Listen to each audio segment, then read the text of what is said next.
Pasko na, si PBBM pa rin ang Pangulo. Maligayang Pasko po sa inyo lahat. Lalo na po sa aking mga subscribers and viewers na nandito sa Pilipinas at nagkalat sa buong mundo. Nagpapasalamat po ako sa inyong lahat. Dahil minsan nagugulat ako na umaabot po ang ating programa sa iba't ibang panig ng mundo. Kaya ako po ay nagpapasalamat sa inyong lahat. Napakadami niyo po para banggitin ko ng isa-isa. So, from the bottom of my heart, maraming salamat po sa inyong lahat at maligayang Pasko. Umabot po tayo sa Christmas 2025. At ang nakaupong presidente ay ang ating mahal na si President Bongbong Marcos, na kahit na inulan ng gulo, intriga, iskandalo, pinukol na lahat ng klaseng paninira sa kanyang administrasyon. Sinabihan na hindi matatapos ang 2020, Sara Duterte na raw ang ating presidente. Well, sa bagay may isang linggo pa naman eh. Pasko ngayon, may 1 week pa bago mag-New Year.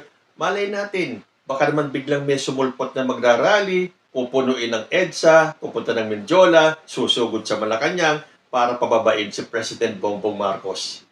Desperate moves from desperate people na gustong-gustong maagaw ang kapangyarihan po kay President Bongbong Marcos. Pero hindi po nawawala ang paniniwala ko na hindi po sila magtatagumpay.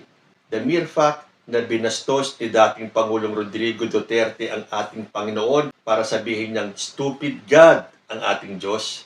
Minura niya ang Papa, minura niya ang simbahang Katoliko at ang mga Katoliko mismo. Kaya nagtataka ako sa mga DDS na Katoliko eh.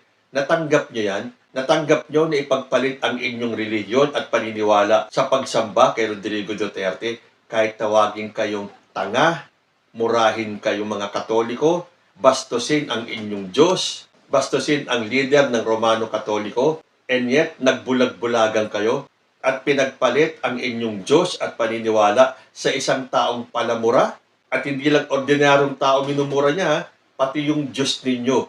Mag-isip-isip kayo ngayong Pasko. Paano kayo nakakapagdasal at kinakausap ang ating Diyos? Samantalang yung sinasamba ninyo na si Rodrigo Duterte ay wala nang ginawa kundi pagmumurahin ang simbahang Katoliko at ang Diyos ninyo. Nasaan ang utak ninyo?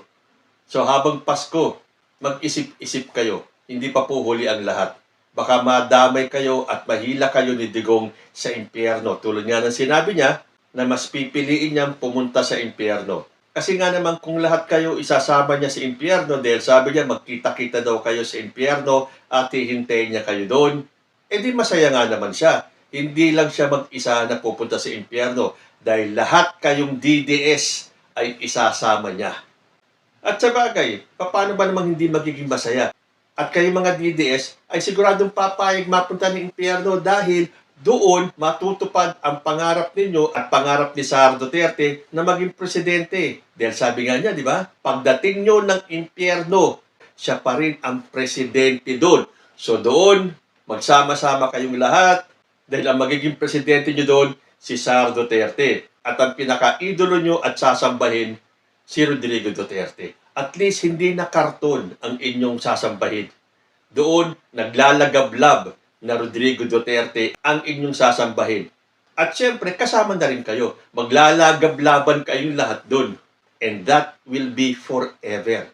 Dahil sinabi nga, kung merong life everlasting, kapiling ang ating Panginoon Diyos, meron din pong eternal fire. Kung saan magsasama-sama kayong lahat at doon habang kayo ay nasusunog sa apoy, sinasamba nyo si Rodrigo Duterte. At ang presidente nyo, yung taong gustong-gustong agawin ang pwesto ni President Bongbong Marcos, pero hindi nila magawa.